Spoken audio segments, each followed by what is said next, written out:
Hello, it's Jake Rahman here, and we're here for another episode of Between Two Simulators at IMSH 2025, 25 years of IMSH, and we're joined by Professor Gerard Kutzin from Mount Sinai Hospital, or is it the group, Mount Sinai Group? So it's the Icahn School of Medicine at Mount Sinai, okay. and the Mount Sinai Health System. Fantastic. And you are the president-elect now of the Society for Simulation in Healthcare. Yep. How do you feel? Excited. Excited. Humbled and excited. It's awe-inspiring to walk through the exhibit hall. And admittedly, I don't get a lot of time this year to walk through here and just take it all in.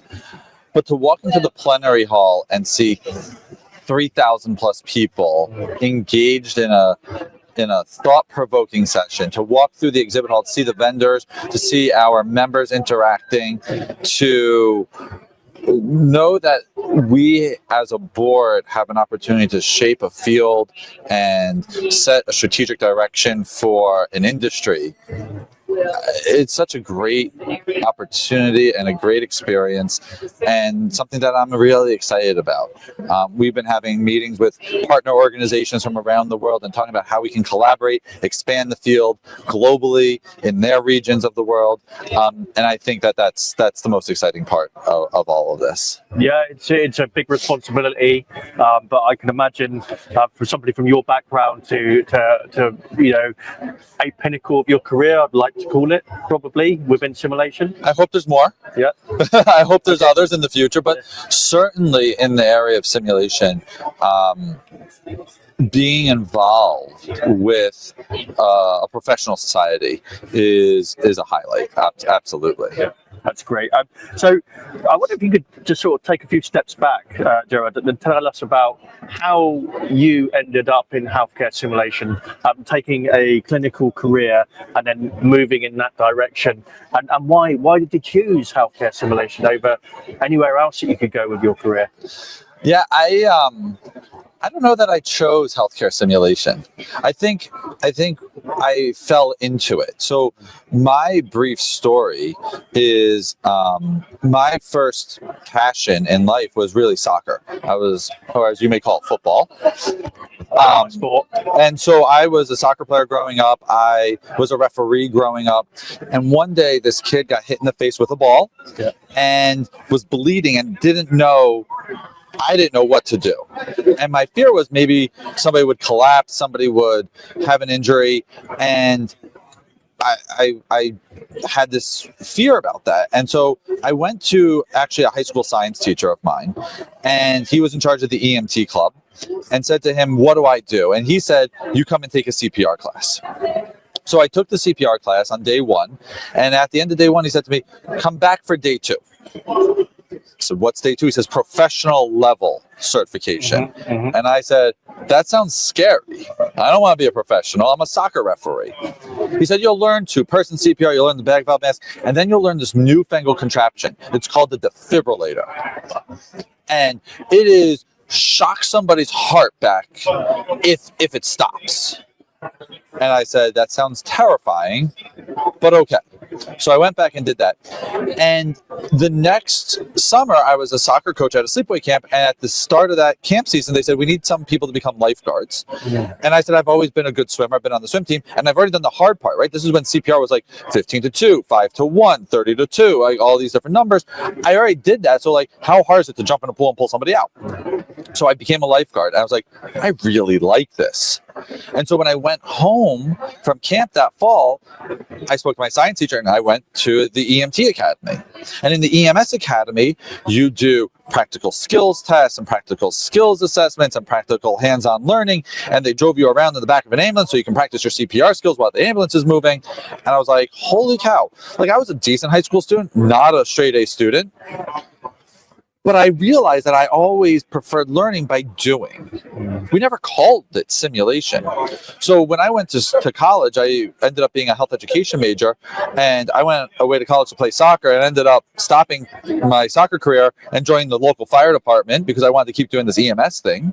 So I went through the fire academy, did heavy rescue and EMS.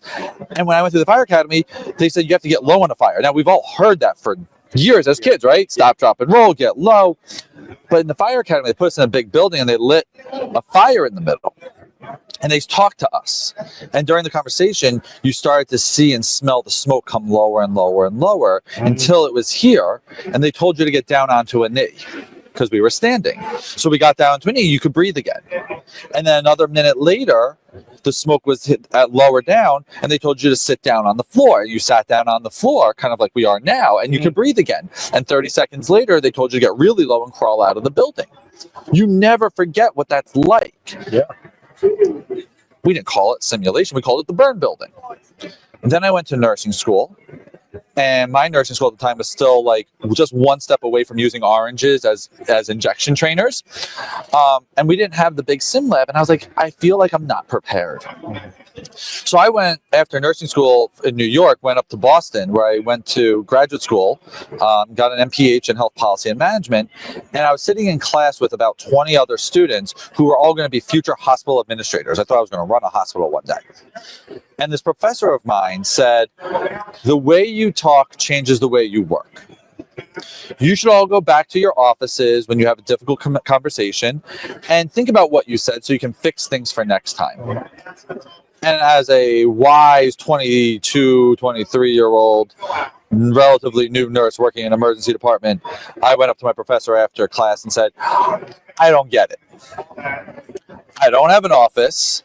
I don't really go to meetings. I work in an emergency department. It's get me this, get me that. I need this. How does any of this apply to me? And my wise professor said, that's a great question.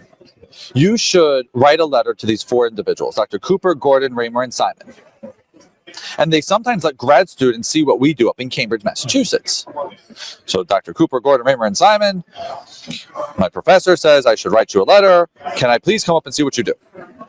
And they said, sure. So I went up to this place called the Center for Medical Simulation and sat in a room, and we went around the room, and they introduced themselves. I'm a Harvard surgeon. I'm a Harvard anesthesiologist. I'm a Harvard surgeon. I'm a resident in anesthesia at Harvard. And they get to me out like, I'm a grad student from BU. I'm a nurse, an EMT by background.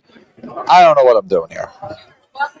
And they dropped us into this simulated environment, pulled us out and debriefed us, and talked about how the way we talk changes the way we work.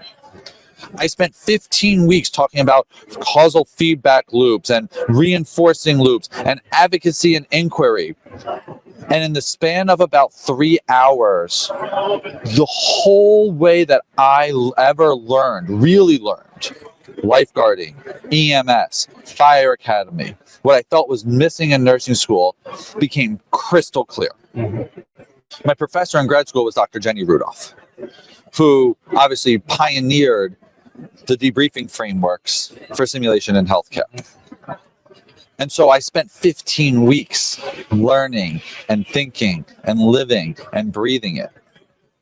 And my first job out of grad school was at Brigham and Women's Hospital, where I sat on the code committee with an emergency medicine physician by the name of Chuck Posner, who said to me, you know something about simulation? And I said, I was up in Cambridge for a couple of days. He goes, good, come down and see what I do. And I went down and I go, this is cool. Yeah. And that's how I got into it. But what I didn't realize is that when I was teaching lifeguarding and teaching EMTs, and I made a kid sit in a chair to be a lifeguard, and I made the rest of the students go into the pool, and I told this one that when I touch my head, you pretend to drown, and this one, when I rub my arm, you drown, and when I touch my cheek, you pretend to drown, that was simulation.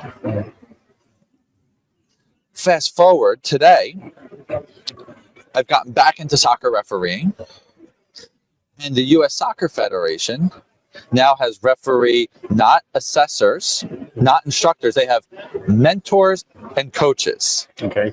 And my job and role within that is to watch games and debrief the referees Fantastic. on what they do and how they do it. Video based, live in person, debriefing, and educational sessions. So I didn't choose this. This is the evolution of education, not just in our industry, but across industries. And it permeates into everything that we do. I mean, I have 2 kids at home, and I should probably use the debriefing frameworks more frequently with them than I actually do. Yeah. I mean, debriefing your kids is a whole new task in itself. Firstly, if you've got anything you can teach the referees that referee Southampton FC teams this year, I'll be very grateful because they don't seem to know what they're doing at all. Do you know? So in the last 3 to 5 years, the advent of VAR, video assistant referees, has come about. These are referees who are sitting up in a booth watching the replays, and then what actually happens now is the referee on the field will make a call. They'll talk in real time to the referees up in the booth about what they saw and what they're thinking. So, oh, it's the last defender. Oh, he was moving towards the goal. Oh, this is what's happening. That's an obvious red card for denial of goal scoring opportunity. Yeah. And then the VAR will say, well, let me just check the angle. Let me check this. But what's fascinating now is that it's all captured. And you can go online and watch the replay of the real-time discussion and the video review, so you can see and think and hear what these referees were thinking and doing in real time on the field. And that just helps everybody else become a better official. It's so much fun. Yeah, I think it's. So I can't help you with your Southampton referees. Somebody's doing it. What position did you play in football? I was a goalkeeper. You're a goalkeeper. I was left back on bench. I have to tell you, being a goalkeeper to me is very much like my profession in the emergency department. So I had a coach growing up. His name was Walter Guttrell, my goalkeeping coach. And the statement is, you're the last line of defense and the first line of offense. And everything, you are always the scapegoat if things go wrong, and you're the hero when it goes well. The difference, though, is that we have to get it right like 100% of the times. Right? A striker can miss every kick, and in the 99th minute can score a goal, and they're the hero. The goalkeeper can make every save, and in the 99th minute miss one, and they're the villain. But it's much like the emergency department. And I try to explain this to our new nurses, right? Yes, I can save a life with CPR, with defibrillation, with medications. But the harder thing is being the first line of offense. Communicating with our patients to understand what they're going through at home. To undress them completely and do a good assessment. Because you may be the only person that sees the bruise on their back. Or the burn mark. And they may be the only time that you can help save somebody from abuse or neglect or a home condition that they need help with, trafficking. And so my career in nursing actually very much mirrors this concept, right? The last line of defense and the first line of offense. So lots of intersections for me. Yeah, I mean, the analogies, they really do hit home for me. Yeah.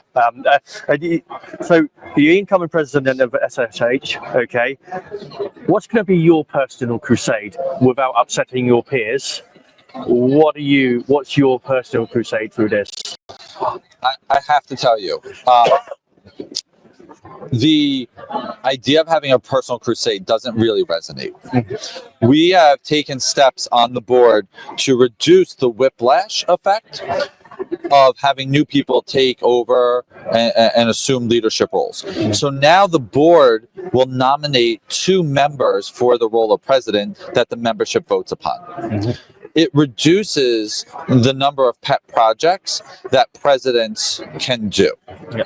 And that's really important because as we mature as an organization, our ability to stay laser focused on our strategic plan and implement the strategic assessment that we've had done is important for the growth of our organization and the growth of our society. We, the president of SSH, serve our members. So my agenda is to develop and grow the best organization we can for the 4, 5, 6,000 people who are reliant upon us to provide education, advocate, advance their careers, find new product, collaborate with others.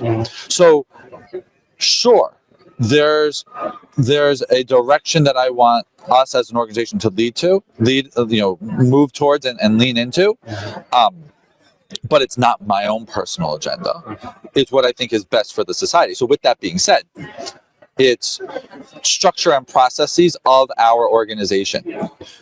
We are a virtual organization. We don't have a building. We already have in place the first quarter of this year a new website, a new learning management system, and a new association management system. That's the front door to our society. That's the first place that people enter into this community. It's going to be brand new. Our opportunities to reach out to our affiliates and open our doors to more people is also something that's really important. So the National Association of EMS Educators, National Association of EMS Physicians, the anesthesia societies, right? Our partners across the pond. We are opening our doors, reaching out to them, engaging with them, because I know we have EMS professionals within our community who are doing really good simulation, but they're finding roadblocks in their communities. But those EMS professional organizations have figured out how to solve those roadblocks. They have educators who are doing simulation just like I used to do, but don't realize it and are coming into roadblocks with simulation that we can help remove. So forming those tighter bonds with those other organizations is also really important. So those are it. Structure a process so that we have good outcomes from an organization as an organization, and affiliating, reaching out, growing our opportunities for other associations and our members. Yeah. I mean, again, it sounds good to have connectivity across the world. IMSH really lead the way. It's an international meeting, clearly. Just on that, simulation encompasses lots of things: patient simulation, standardized simulation, but also on the other side of it as well, you've got surgical, ultrasound, you've got clinical skills. Yep. What's the society going to do to make this a more inviting place for perhaps surgical simulation companies to put something on the program for surgical educators, for instance, etc.? Have you got anything in mind? We have always been an organization and a conference that has invited those very different groups to come join us. So we have a number of vendors on the show floor that have surgical simulators. We have experts in surgical simulation. We have people representing the American College of Surgery who were at the forum this year. We have individuals who are part of the ATLS programs. I'm an ATLS educator. There's only a handful of educators who can teach others how to become ATLS instructors around the country. We have a number of them here. And when we talk about surgical simulation, we have obviously the haptic feedback, virtual reality, screen-based simulations, but we have the part task trainers. And so I think we have a pretty strong contingency of surgical educators here. Years ago, Steve Ewell, who developed the NOTS program, the non-technical skills for surgeons program, was present at the conference and involved. So I think for many, many years, we'll never overtake the presence of surgical simulations at the ACS conference. We'll never overtake the presence of anesthesia simulators at the ASA conference. But what we can hope to do is to provide opportunities through our sections, SIGs, affinity groups, to allow our members who specialize in those areas to find their home within the society. brilliant. I mean, I've of course worked across the whole of medical simulation with different various products and whatever, and it's really encouraging to hear that you wanted an inclusive society for any type of simulation. The analogy with soccer that goes of it is fantastic, because then we're looking at all types of education. Just to broaden conversation a little bit, what about diversity, inclusion, ethnicity within medical simulators? Just a little bit of context on this. The average person that goes into ICU is 61 years old, male, 62 female. The size of patients with regard to obesity, we've got a new, we don't have a demographic society. It's all size 8, size 10. What's your view on that? And also ethnicity as well. Represented ethnicity is in huge metropolitan areas. So I think the exciting thing that we're starting to see is our vendor partners recognize the need for that. And I think when you walk through our show floor, there are wearables that individuals can don to help portray that. We have simulators that we are sitting between that represent different demographics. There are vendors who are making mannequins of different sizes, different races, different ethnicities. For decades, Kyoto Kogakyu has been a valued member of the society, a Japanese vendor who makes mannequins that are more representative of that culture, but are used by many simulation programs. So I think there are probably opportunities to further expand upon that. And I think the XR and AR world is an opportunity that we are going to be taking advantage of in the future to help with that. But I think we have a lot of diversity within some of the simulator products that are currently on the market. We've seen the transition over the last 5 to 7 years, and I think we're going to continue to see more of it. The other thing I think is that we are going to start to see some disruptions within this industry. We're going to start to see smaller startup companies, and they're going to identify the gaps in the industry and start to fill those gaps. Yeah. I mean, and there's a lot of evidence for that here. A lot of the smaller companies that are being very innovative. What's SSH going to do to promote innovation in the coming years, and also as well to have a closer relationship with the medical device industry, for instance, with regard to simulation? So two-part question there, right? Yeah. So what are we going to do to help spur innovation? The fund, the SSH fund, is one of the reasons that it exists. The SSH fund, and I encourage our members and especially our vendor partners to contribute to the SSH fund. The SSH fund goes in part to providing awards to SimVentors, which is members and industry demonstrating up-and-coming technologies. And there are cash awards for those SimVentors. Yeah. And so we can only provide those awards if our fund raises enough funds to allow us to do that. Yeah. So that's one small piece of what the fund does. The fund funds scholarships for people to attend IMSH. I met 3 of them earlier today from around the world who wouldn't have been able to come here if they didn't get scholarships. It funds the Chad Epps Endowment. So the fund is really, really important. We are providing research dollars through the fund as well. And so, but we need to have an endowment there. We need to have a corpus so that it spawns off enough income to provide all of these awards. So that's to answer the first part of your question. The second part of your question, if you don't mind repeating it, was related to medical device companies, correct? Medical device industries, trying to bring it closer together and aligning it with simulation products and simulation training overall. So we have a corporate roundtable, and our corporate roundtable is open to any corporation, vendor, partner that's out there. And our corporate roundtable, which I think is what's unique to this society, has a seat on our board. So the chair of the corporate roundtable is a SSH board member for 2 years. And then the new chair takes over.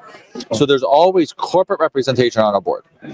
That allows for that two-way communication for the corporations to understand where the direction of the society is going, and for us to hear from them about how we can help and drive those closer working relationships. Okay, fantastic. I've got what might be deemed a open-ended or controversial question, which I'm asking everybody.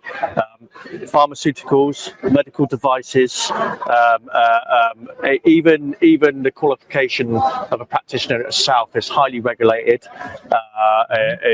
There's a certain amount of quality control and QC involved right the way through. What about simulation? Do you think there's a place for regulation in the industry to go along with regulation for delivering simulation? Regulation's an interesting term. There are regulations already in place for certain components of what we do. Not through us, but through organizations like the ACGME, the LCME.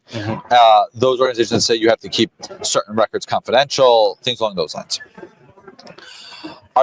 We currently have best practices. We currently have standards. I think what we are also seeing, especially in the world of AR and VR and XR, is the need for safeguarding information in that world as well. There's an organization I've been involved with called XRSI that is on the forefront of looking at standards for the the extended reality universe, the metaverse. So there's also a group called Medbiquitous, the AAMC, which looks at bringing together groups of people for data synthesization and standards across the data reporting platforms. And that's another opportunity. So I think we have some of them. I think we see some of them developing. But I don't know that we are necessarily going to be in the business of mandating or developing, some of those, requirements as you put, some of those standards. But I think we are hopeful that we can partner with those organizations that are moving in that direction and have a good working relationship with them, because we know that the simulations have to be done in the right way to be effective. That's what our accreditation program strives to do through ensuring that there's the right policies and procedures in place. But from a technological and vendor perspective, I think there's other standards that we have to be considering as well. Okay.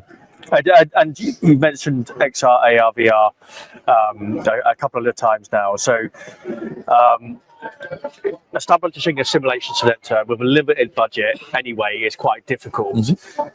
How do you think XR, VR, and AR is going to be applied to fit into the curriculum in a consistent way? And can you give any advice on how that should be done?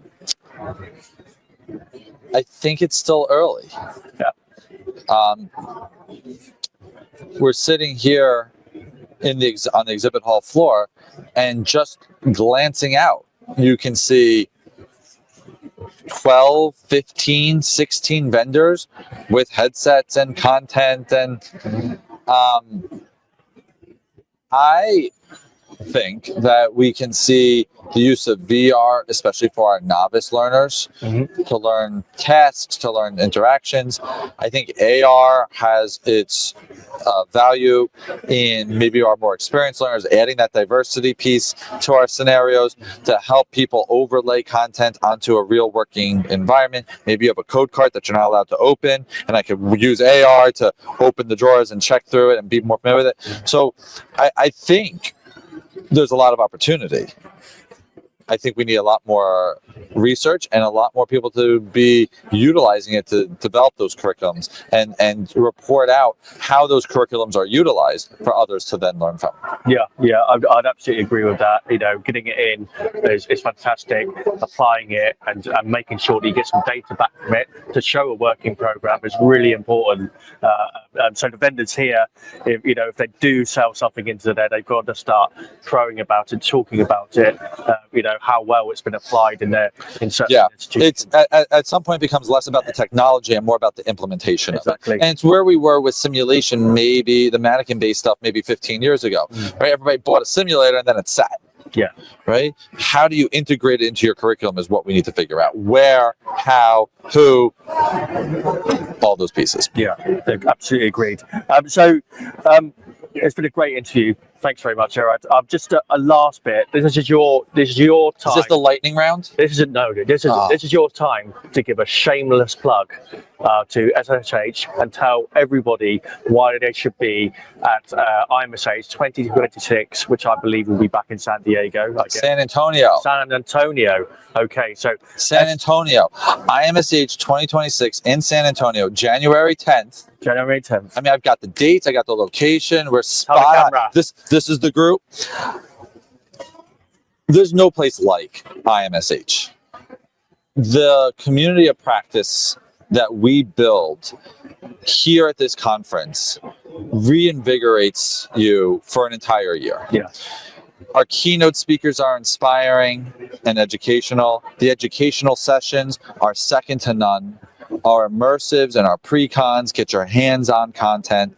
The exhibit hall where you can see the product, talk to the vendors, and the networking opportunities.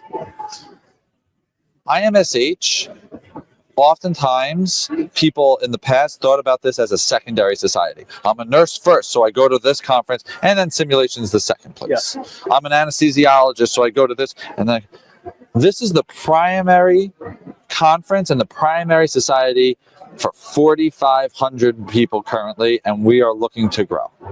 This is the place to get continuing educational units, to get involved with your professional organization, to learn about certification and accreditation, to hear about what's going on globally, and to make those connections. This is, and you'll hear about this Tuesday morning. For me, SSH and IMSH is not just a professional society, it's a second home. It's an extension of my own family.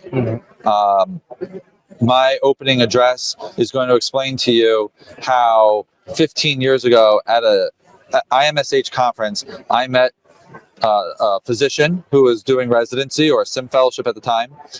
And we became friendly. And 2 years later at her wedding, she introduced me to my current wife. Oh. So when I tell you that IMSH and SSH is like family, that's because it is. You can walk through this hall and see the pioneers in simulation. If you read the journal articles, the authors are here. Yeah. There's no place like it in the world for simulationists. This is the place to be. So San Antonio, January 10th, 2026. Be here again. Thank you very much. You got it. Yeah. It's been a pleasure. Thanks very much, man. Thank you. I really appreciate it. Yeah, absolutely. All good, guys.